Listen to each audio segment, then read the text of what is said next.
because the name England suggests land of English, or English land. But how can English belong to just one country if so many people speak it? Good morning, ladies and gentlemen. I'm Tshegetse Qaba, and on my left is Nolita Mnisi, Ubitha de Beers, and Milena Plesic.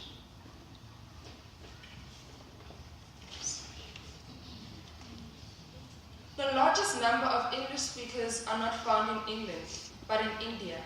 And yet, Indian English is commonly referred to as a dialect, or a derivation from the standard British English. In the film Black Panther, Agent Ross asks Shala, does she speak English? And this got us thinking about this language which we are now speaking. So we did a little Google task and found that 1.3 billion people speak Mandarin, which is the language spoken by the Chinese.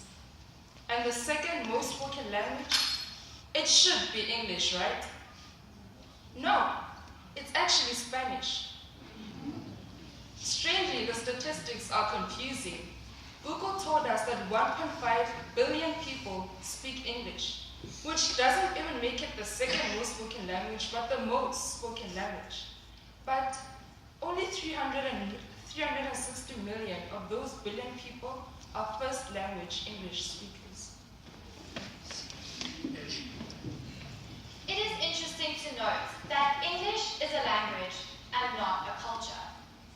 If you think of Italian, you will know that it comes with a clearly defined culture.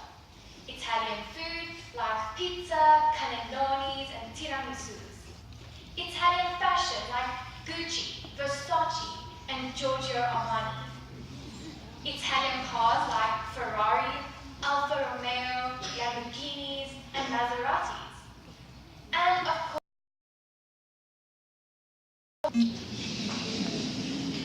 Italiano è la lingua d'amore. Italian is the language of love. What a colorful culture it is. Those are all familiar to us. But when I say Italian cuisine versus English cuisine, you're picturing pizza and pasta on the one end, but what is English cuisine? Tea and cucumber sandwiches, boiled vegetables, Yorkshire pudding? I don't think every English person is more likely to hear an Italian boasting about my nonna's best pasta recipe, rather than my grandmama's best boiled vegetable recipe. See, in America, tea is a drink served cold, black, and sweet. While in England, tea is always piping hot and served with a cloud of milk, darling. Both nations, the Americans and the British, are predominantly English-speaking. So, English does not have set cultural norms and traditions unique to the language speaker. And then there are the accents. If you go to America and speak English with a South African accent, they'll ask you what language you're speaking, as if it's foreign to them. Like, are you from South Africa? Like Africa, Africa?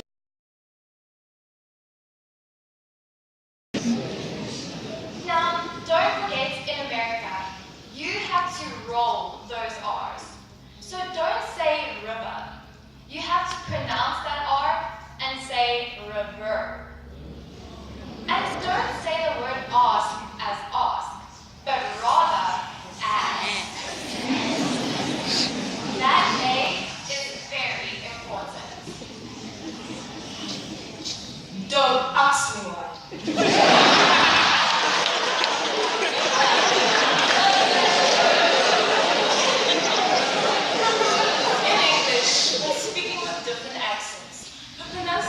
Of words can vary. For example, in Malawi, Malawians often swap their R's with L's and their L's with R's. So that pronunciation of river is actually liver. So basically,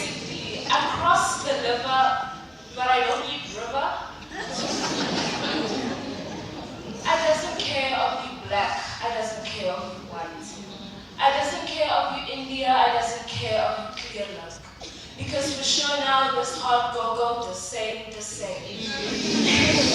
And that's for me to say, the same for everybody.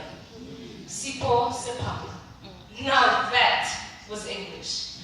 Mine or yours, it doesn't matter. English with a different sound or a different accent can sound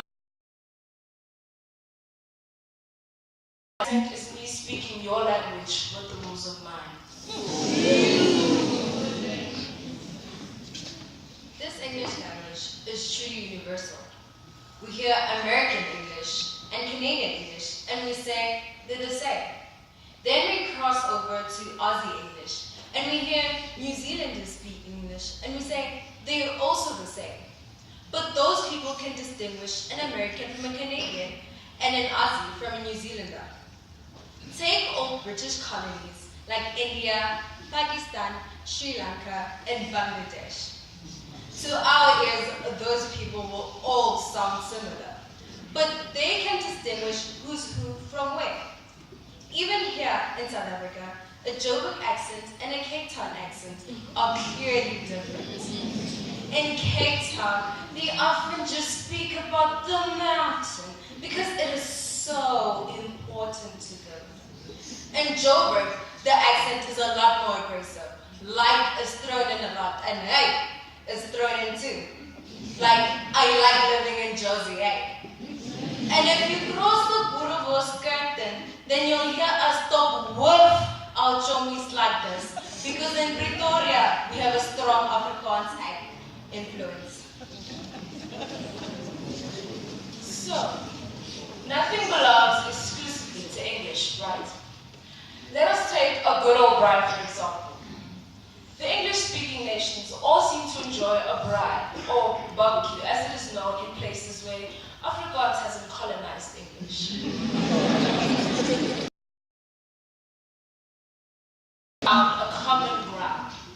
Every English-speaking nation loves to cook food on a fire in the back garden. This is our common identity, right? No ways. Americans fry hamburger patties and hot dogs mainly. The Aussies put a shrimp on the barbie. And we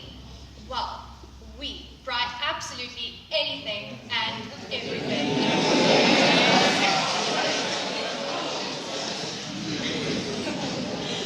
From a sheep to the entire cow. But we were particularly interested in why English has spread so far and wide across the globe. Why has Chinese as a language stayed in Asia, French in France and some African countries, Spanish in Spain? Those languages are kind of localized, right? But not English. English travels from Europe to America, from Australasia to Southern Africa. Why though? There has to be a reason. It is obviously the hostile takeover or colonization, if I put it nicely. Britain has colonized countries across the globe, taking English with it. It was a simple trade, honestly. Give up our language for theirs.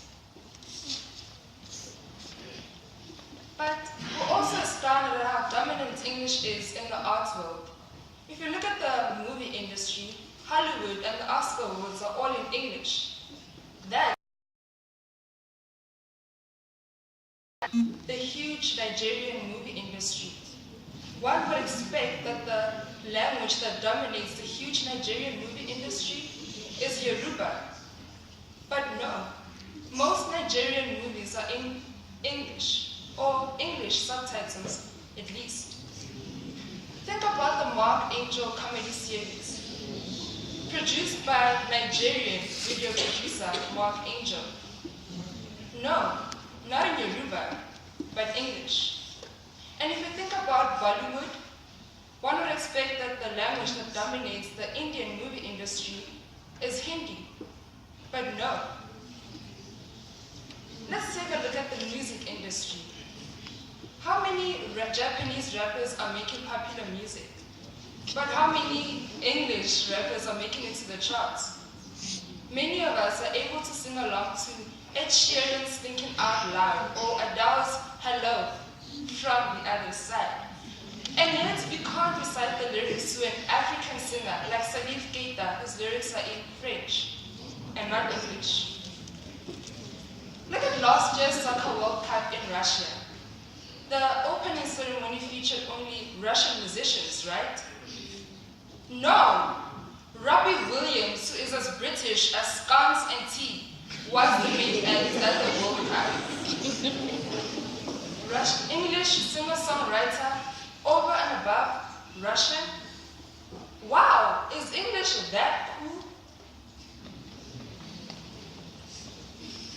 Has English just become a comfort zone for the world? Do we all simply feel that English should be the common language in the globe? Most schools in non-English speaking countries are insisting on English as a second language for graduation purposes. Study at any university in the world, and you're most likely to be reading research material written in English by American or British experts, or even Australian researchers. And even research done in Mandarin is most likely to be translated back into English. Now, when you think of national landmarks, like France has the Eiffel Tower and Italy has the Colosseum, but what would be seen as a typical English landmark? You may be picturing Big Ben, Buckingham Palace, or London Bridge. But why then are you not thinking of the Statue of Liberty? America is an English country, so it should be an English landmark, right? And strangely, the Sydney Opera House seems so Australian rather than English. And yet, Australia is firmly part of the British Commonwealth still. Let's be honest. Who thought of the Union buildings right here in Pretoria? Weird, huh? Ironically, this building was designed by Sir Herbert Baker, who was British. Again, it is so strange to us that the language is unique and not attached to a particular culture. And yet the people who speak it have such strong cultural identities as American, As Australian. As South African. As Canadian. Okay, so we all speak English in this room, right? So let's see if y'all get the following conversation. Girl, you don't want the smoke. Please, you know I don't do beef. Girl, stop tripping and secure the bag. Ladies, the memo is to get that guap and make sure your edges stay snatched. What? It's just English.